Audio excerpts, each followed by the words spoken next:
Pendant des mois, la même question portait sur les esprits de ceux qui regardaient le passage du mystérieux Troy Atlas. Qu'est-ce que c'est? Mais maintenant, cela ne semble pas être la bonne question. La question troublante, celle qui laisse un sentiment d'anxiété, en est une autre. Que faites-vous? Lorsque l'objet s'approcha de la frontière gravitationnelle de Jupiter, les données ont cessé de suggérer le chemin errant d'un simple voyageur interstellaire et ont commencé à montrer une séquence, un chemin trop précis et un temps trop pratique. La décharge d'eau était exceptionnellement grande. La géométrie de son jet, parfaite pour sa propreté, est devenue difficile à ignorer. Quelque chose ne va pas. Ainsi, un petit groupe de scientifiques a commencé à considérer l'idée qu'à première vue peut sembler absurde, mais qu'en rassemblant tous les détails, il commence à avoir un sens. Peut-être Troy Atlas n'est pas venu juste pour poursuivre son chemin. Il est peut-être venu avec un autre but, d'arrêter, de déployer, de se réapprovisionner, ou même de s'installer sur la seule planète du système solaire vraiment adaptée pour une expansion à long terme. Et si cela semble extrémiste, l'histoire de Jupiter pourrait être encore plus troublante. Jupiter n'est pas seulement un géant planétaire, c'est une machine gravitationnelle, une zone de capture naturelle, un système de freinage cosmique et la porte aux lunes chargées d'eau. Si une charge avancée voulait entrer dans notre système solaire et construire à partir d'une base riche en ressources, Jupiter ne serait pas un arrêt aléatoire. Ce serait un endroit parfait pour une première colonie. Pour comprendre pourquoi les gens sont si perturbés, nous devons commencer par la sphère de Jupiter-Île.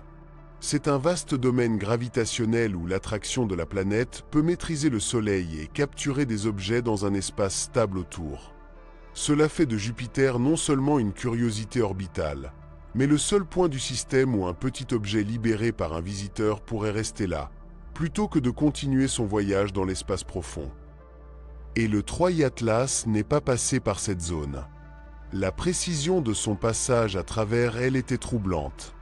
À l'une des mesures, son approche étroite et exacte de la frontière de capture de Jupiter était si petite, par rapport à l'ampleur de son interaction, que son apparence n'était plus décontractée.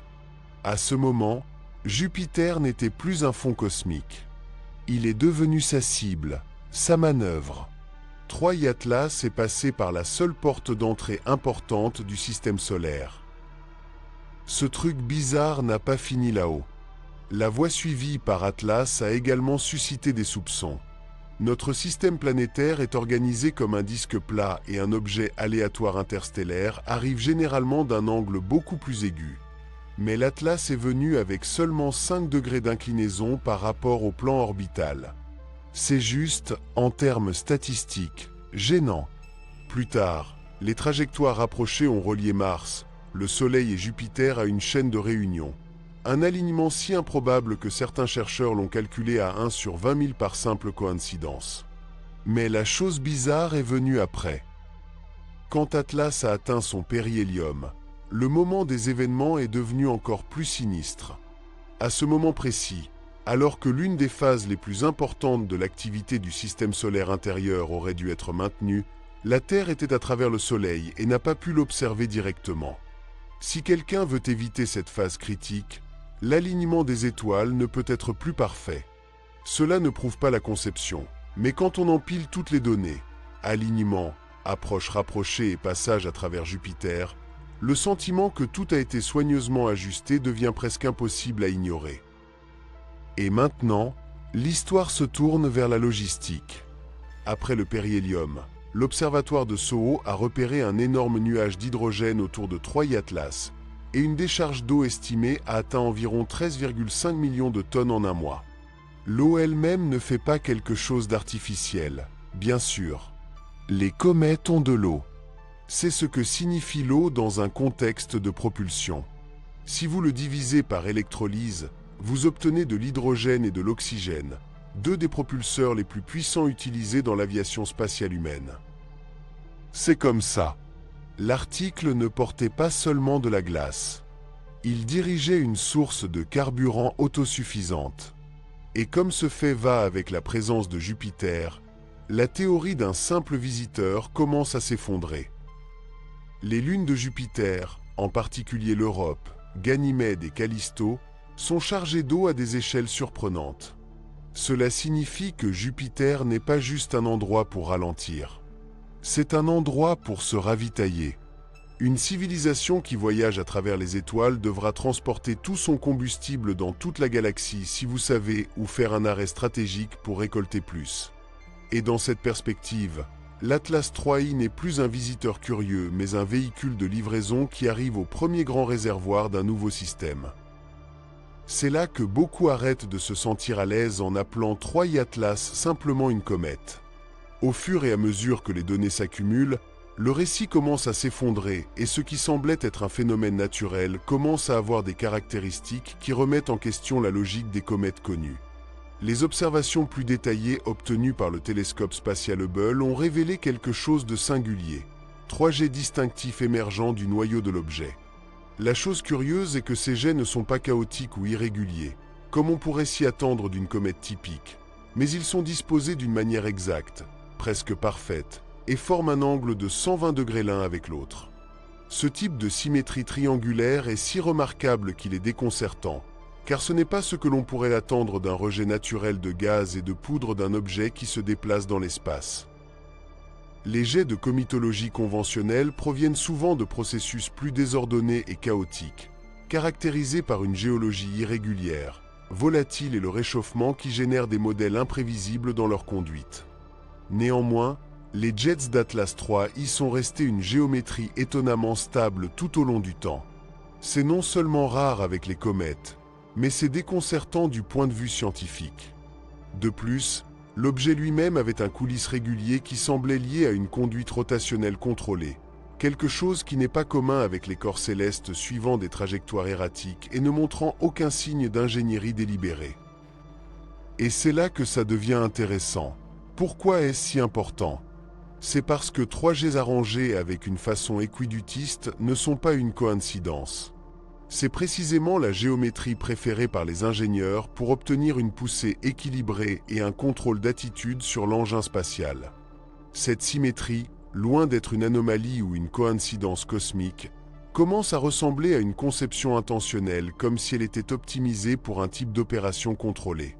Si l'on tient compte également de l'accélération non gravitationnelle observée à l'objet et de son chemin qui les conduit à la frontière de l'influence gravitationnelle de Jupiter, les jets commencent à ressembler moins au hasard et plus aux éléments d'un système de propulsion. Ça commence à donner un nouveau tour à l'histoire du 3i Atlas. Il n'est plus qu'une comète errante passant par Jupiter. Il devient un objet qui peut suivre un chemin soigneusement calculé. L'idée d'un survol aléatoire perdra de la force puisque chaque mouvement aura été pensé avoir été conçu. Et c'est là que la théorie de la colonisation entre en jeu. Et c'est là que les implications commencent à devenir vraiment effrayantes. Si le chemin de l'Atlas 3i n'était pas un accident mais un mouvement dirigé, alors Jupiter n'était peut-être pas un obstacle que l'objet devait simplement traverser pour conduire son chemin. Au lieu de cela, il aurait pu être l'endroit où l'objet essayait de se rendre dès le début comme un point de destination soigneusement planifié.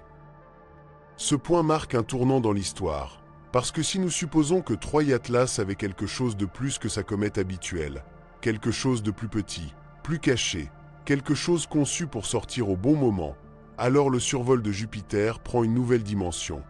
Ce n'est plus une comète fugace avec une orbite errante, mais un objet qui se déplace dans un but précis dans le système solaire. Et c'est là que Jupiter devient un acteur clé.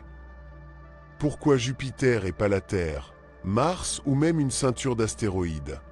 Jupiter a la gravité de capturer des objets, et son système planétaire est si vaste et complexe qu'il pourrait cacher quelque chose pendant une longue période sans être détecté. En outre, leur lune, avec leurs ressources abondantes, offre un environnement potentiellement vivant ou au moins approprié pour la survie à long terme. Ainsi, la théorie de la colonisation n'est pas seulement une hypothèse lointaine, mais une possibilité alarmante qui prend de plus en plus de force. Si l'on pense à l'ingénierie avancée et à la survie à long terme, Jupiter apparaît comme l'endroit idéal pour établir une base, que ce soit temporairement ou définitivement. C'est cette idée qui met ses cheveux au bout des doigts. Et si ce n'était pas une comète errante, mais un navire ou un artefact qui se dirigeait vers Jupiter avec un but précis, sachant que ce serait le meilleur endroit pour atteindre sa destination finale? La théorie de la colonisation prend une dimension beaucoup plus troublante quand on pense que Jupiter est non seulement un obstacle naturel, mais un objectif potentiellement calculé. Un fardeau libéré dans l'espace des jeunes n'aurait pas besoin d'annoncer sa présence. Je dois juste rester. Il pourrait flotter, stabiliser et commencer à utiliser l'environnement tranquillement. Comme une semence tombée sur le sol le plus riche du système solaire, l'objet n'aurait rien à conquérir immédiatement. Il faut juste s'établir. Et une fois que ce premier point de soutien existe dans le système de Jupiter, l'expansion extérieure deviendrait une question de temps, pas de possibilité. Ce qui rend Jupiter si grave n'est pas seulement sa gravité, c'est son infrastructure. L'Europe, Ganymède et Callisto ne sont pas seulement des lunes qui orbitent un géant planétaire. Ce sont de vastes réservoirs d'eau, de glace, de potentiel chimique et d'abris stratégiques. Dans la planification des missions humaines, ces mondes sont déjà considérés comme certains des endroits les plus précieux dans le système solaire extérieur. Donc si un système avancé venait à notre voisinage à la recherche d'un endroit pour construire, cacher, ravitailler ou multiplier, le système de jeunes lunes serait une mauvaise hypothèse. Ce serait évident. Et c'est ce qui donne à cette idée sa teinture la plus sombre. Parce que la colonisation n'a pas à commencer par les villes, les flottes ou les contacts dramatiques. Elle commence avec l'accès aux ressources, avec l'énergie, avec l'eau, avec le temps. Un seul point de soutien autour de Jupiter pourrait devenir la base d'une lente expansion par le système solaire extérieur. Comme construire un port avant la construction d'un empire, la première étape serait une conquête visible. Ce serait un établissement tranquille à la frontière la plus riche disponible. À ce stade, le modèle est difficile à ignorer. L'arrivée quasi plate, la chaîne de rencontres étroites, la rare synchronisation du périhélium après le Soleil du point de vue de la Terre, l'énorme libération d'eau, la géométrie stable des trois jets, l'accélération non gravitationnelle, et enfin, en passant par la frontière de capture de Jupiter. L'une de ces anomalies pourrait encore être considérée comme exotique mais naturelle. Mais ensemble, ils cessent de se sentir comme des caractéristiques aléatoires d'une étrange comète. Ils commencent à ressembler à un profil, une séquence, une architecture de mission. C'est pourquoi certains scientifiques ne se contentent pas de se demander ce qui a été fait avec le Troy Atlas. Maintenant, ils demandent ce qui a été optimisé pour faire cet objet. Parce que le chemin a sens logistique, la chimie a sens logistique, l'eau a sens logistique, les jets ont sens pour la navigation. La théorie commence à cesser de sonner comme une simple spéculation cosmique et commence à prendre forme comme une opération dont le but ne devient clair qu'une fois le but final atteint. L'analyse des événements avant l'arrivée de Troy Atlas commence à nier l'idée d'un vol improvisé, suggérant qu'il pourrait s'agir d'une mission dont le but final ne devint significatif qu'en observant l'insertion précise dans Jupiter. Et c'est là que la théorie de la colonisation devient vraiment effrayante. Parce que si Jupiter n'était pas la destination finale mais la première base, alors ce qui semblait une exagération cesse d'être. À ce stade, coloniser Jupiter ne serait pas le dernier match. Ce serait le premier pas. Une fois qu'un système y est établi, le reste du système solaire devient progressivement plus accessible. La ceinture d'astéroïdes devient un champ de ressources. Saturne devint un autre nœud à la périphérie. L'observation du système interne est facilitée. L'expansion ne dépend plus de la traversée de l'espace interstellaire, mais de la construction du premier point d'insertion réussi. Et c'est là que le monde commence à regarder Troy Atlas avec une nouvelle perspective. Pas parce que toutes les théories sombres ont été testées, mais parce que la chaîne logique est si difficile à ignorer émotionnellement une fois qu'elle a été assemblée. Si quelque chose venait ici avec du carburant, guidé par une synchronisation parfaite avec une opportunité gravitationnelle idéale, alors Jupiter ne sera peut-être pas la fin du mystère. C'est peut-être là que commence la véritable histoire. C'est comment voir un premier groupe de scouts arriver à une rive lointaine alors que la flotte principale reste cachée au-delà de l'horizon. Troy Atlas peut avoir été beaucoup plus qu'un visiteur. C'était peut-être un éclaireur avancé. Pour la plupart des gens, Troy Atlas continue de sonner comme un objet étrange plus à travers le système solaire. Un visiteur rare, oui, mais finalement quelque chose que la nature pourrait expliquer éventuellement. Dans la vision plus calme et plus réconfortante, ce n'est qu'un autre corps interstellaire qui suit son parcours sans parcours fixe. Il pourrait simplement s'agir d'une roche spatiale qui traverse le cosmos depuis des milliards d'années, passant maintenant par le système solaire sans plan ni but. C'est la version que la plupart se sentent à l'aise d'accepter. Une histoire de coïncidence cosmique qui ne perturbe pas notre compréhension de l'univers.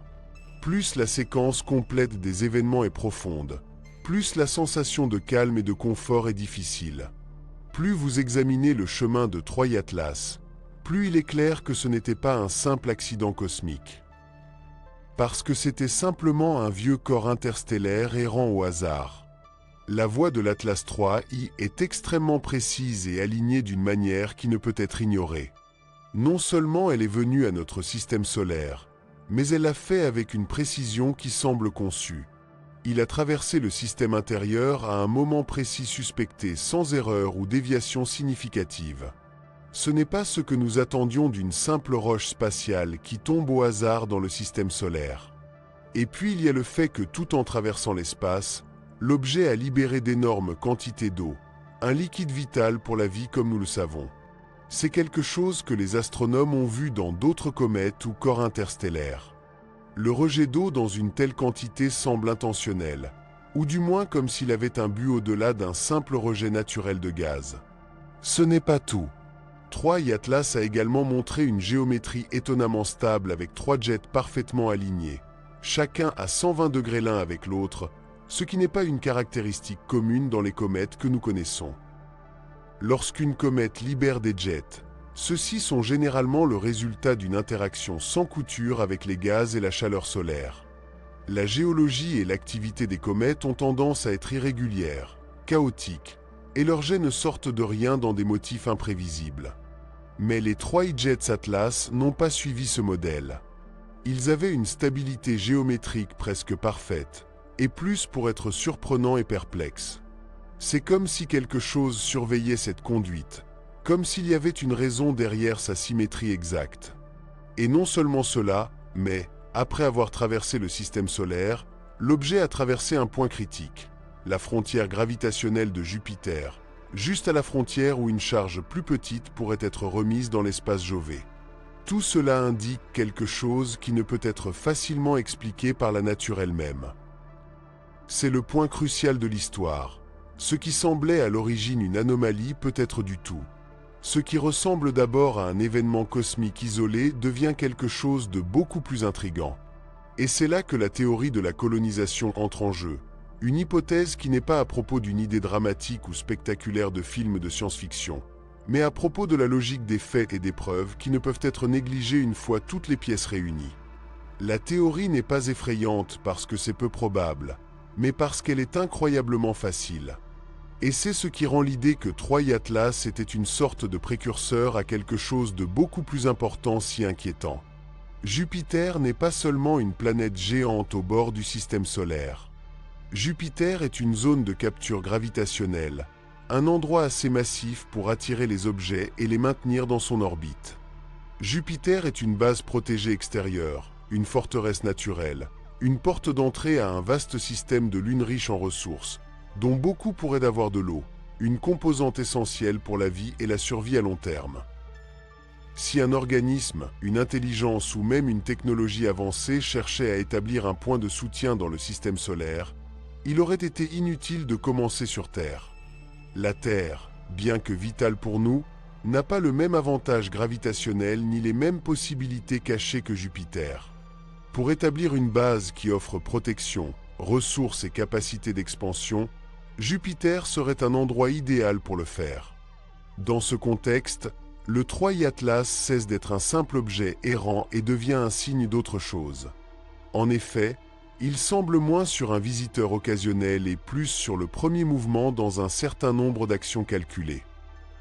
Et c'est là que commence à émerger la peur réelle. Ce n'est pas qu'un objet ait été à travers le système solaire, mais que son passage ait eu un but très spécifique. Ce n'est pas une coïncidence si Troy Atlas est arrivé si près de Jupiter. C'était un geste délibéré. Ce qui semblait au début un simple survol ou une anomalie a été révélé comme une stratégie, une insertion dans le système solaire avec un but derrière eux. Si c'est vrai, ce que nous voyons n'est pas la fin de l'histoire, mais le début de quelque chose de beaucoup plus grand. Jupiter n'est pas la fin du mystère, mais le point de départ d'une nouvelle phase où le reste du système solaire pourrait jouer un rôle crucial. C'est une véritable préoccupation. Si le chemin Troy Atlas était intentionnel, si Jupiter n'était que la première étape, combien de temps faudra-t-il avant que le reste du système solaire ne participe à la mission dont Troy Atlas était le précurseur? Cette question n'est plus seulement théorique. C'est le début d'un calendrier qui pourrait avoir des implications profondes pour l'avenir de l'humanité. La première impression sur la neige a été déposée, et si nous ne sommes pas assez prudents, il pourrait être trop tard pour comprendre ce que cela signifie vraiment. Troy Atlas pourrait être juste le premier avis de quelque chose de beaucoup plus grand qui est sur le point de venir. Et la vraie question est de savoir combien de temps avant de découvrir ce qui est derrière tout cela? Et qu'est-ce qui reste après que le mystère ait été révélé?